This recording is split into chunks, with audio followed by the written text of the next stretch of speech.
Hola, es Alejandro Gaviria. Bienvenidos nuevamente a este podcast Hagamos la Diferencia. Os voy a contarles una historia sobre uno de los debates de política pública más intensos en los que he participado, más complejos, que sigue siendo relevante en este momento de Colombia, que sigue generando discusión, que hace parte del debate político y que probablemente hará parte de las discusiones de nuestro país por varios años. Es el debate sobre las fumigaciones aéreas con glifosato, con este herbicida, que se utilizaron en Colombia por casi 2 décadas como la forma predominante para el control de los cultivos de uso ilícito, en particular para los cultivos de coca. Y la historia en mi caso comienza por el año 2015, cuando después de haber participado en muchos debates parlamentarios diciendo que no existía todavía una evidencia consolidada sobre los efectos del glifosato sobre la salud, recibí una monografía, un estudio de la Organización Mundial de la Salud, diciendo que había bastante evidencia sobre el efecto de la exposición repetida al glifosato y una forma de cáncer, linfoma no Hodgkin. Yo recuerdo que tuve, después de haber recibido esa monografía, una conversación con el entonces viceministro de Salud, hoy ministro Fernando Ruiz, y concluimos que los argumentos que habíamos presentado sobre la ausencia de evidencia del glifosato sobre la salud ya no tenían sentido, que esa monografía cambiaba toda la historia. Y yo con ese estudio en la mano fui a tener una reunión con el presidente Juan Manuel Santos. Él entendió las razones y me dijo de manera muy escueta, adelante. Escribimos entonces un reporte técnico mostrando esas conexiones entre salud pública y glifosato, que además fue complementado con algunos estudios preliminares que se habían hecho en Colombia mostrando el impacto del glifosato sobre los abortos espontáneos, sobre algunas enfermedades respiratorias y dermatológicas. Con el estudio completo o el panorama completo sobre las consecuencias del glifosato sobre la salud pública, presentamos una recomendación, en este caso una recomendación al Consejo Nacional de Estupefacientes para que tomara la decisión de suspender las fumigaciones aéreas. Tuvimos después, semanas después, una reunión muy difícil en el Consejo Nacional de Estupefacientes, donde se tomó por decisión dividida la recomendación de suspender las fumigaciones. En este caso, la ANLA, la Agencia Nacional de Licencias Ambientales, teniendo en cuenta la recomendación del Consejo Nacional de Estupefacientes, me perdonarán este devaneo burocrático, pero así es Colombia, la ANLA decía, suspendió la licencia ambiental del programa de fumigaciones. Desde entonces yo he participado en muchos debates y hay 2 preguntas que me han hecho siempre y quiero tratar de responder. La primera pregunta es, ¿por qué se prohibió el uso de glifosato en las aspersiones aéreas contra los cultivos de uso ilícito, pero se sigue permitiendo en los usos agroindustriales, en los cultivos de caña, por ejemplo? Y esa pregunta tiene 3 respuestas que en conjunto yo creo que explican la decisión y explican esa aparente contradicción.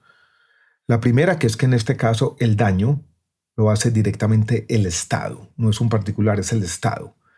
Y la ley estatutaria en salud, que regula el derecho fundamental a la salud, dice, por ejemplo, que el Estado no puede, a sabiendas, con conocimiento, afectar la salud pública, afectar la salud de la gente. La segunda es que, a diferencia de los cultivos agroindustriales, donde el uso de glifosato se hace en condiciones controladas, por ejemplo, un operador de una avioneta tiene toda la indumentaria que lo protege, es un asunto de riesgos laborales. En el caso del glifosato, las personas afectadas son personas vulnerables que no pueden gestionar el riesgo, que están inermes, que no tienen forma de prepararse, no hay posibilidad de gestionar los riesgos de manera adecuada. Y la tercera, y quizás más importante, es que las concentraciones usadas en las fumigaciones aéreas como instrumento para el control de los cultivos de uso ilícito son mucho mayores. En conclusión, son estas 3 razones las que explican esa aparente contradicción que señalé hace un rato. La otra pregunta tiene que ver con el aumento de los cultivos de coca y la conexión con la suspensión de las aspersiones aéreas. Se dice muchas veces en el debate público que esa fue la razón por la cual se dispararon los cultivos de coca en el país. Los estudios académicos disponibles muestran otra cosa.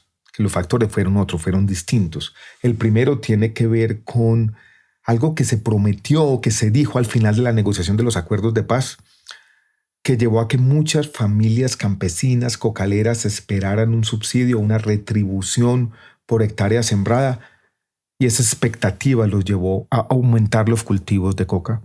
La segunda, la rentabilidad relativa, la misma devaluación del peso, el dólar a 4.000, a 3.500, a 3.000, ha llevado a el aumento de los cultivos de uso ilícito. La tercera, la falta de oportunidades económicas, el incumplimiento de los proyectos productivos que debían llegarles a las familias cocaleras. Yo conocí un estudio que hicieron 2 estudiantes míos hace un tiempo que mostraba que para erradicar una hectárea de manera permanente había que fumigar 30. Las aspersiones aéreas con glifosato, si uno mira los datos objetivamente, no son la solución para el problema de los cultivos de uso ilícito. Generan, como ya lo señalé, problemas de salud pública, problemas ambientales, ponen la población en contra y rápidamente las familias cocaleras y las organizaciones armadas se adaptan al mayor costo que generan las fumigaciones. En medio de las discusiones sobre las fumigaciones, yo oí en un Consejo de Ministros la frase de un general de la República que de manera realista y consciente, en medio de este debate difícil, en medio de mucha opinión pública adversa que criticaba la suspensión de las aspersiones aéreas, dijo una cosa que me quedó sonando. Dijo, la lucha contra el narcotráfico y los cultivos de uso ilícito se gana por el camino largo del desarrollo y la inclusión económica de las comunidades.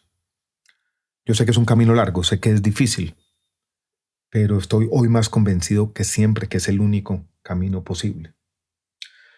Quiero terminar este episodio contándoles una anécdota, una conexión, unas conexiones de esas extrañas de la vida. Cuando yo di los debates, tanto en el Congreso de Colombia como en la opinión pública, en muchos foros aquí y allá, sobre los efectos o consecuencias del glifosato sobre la salud pública, yo mencionaba una enfermedad, el linfoma no Hodgkin, que había hecho parte de esa monografía de la Organización Mundial de la Salud que mencioné hace un poco. No me iba a imaginar nunca que esa forma de cáncer linfático era la que yo iba a sufrir un año después de estos debates.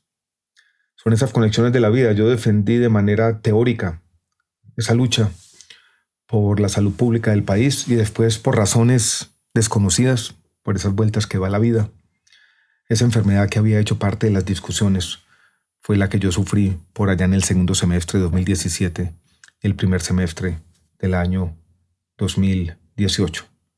La vida a veces se conecta de muchas maneras. Este 13 de marzo, vota para presidente por Alejandro Gaviria en la consulta de la coalición Centro Esperanza. Pide el tarjetón y juntos hagamos la diferencia.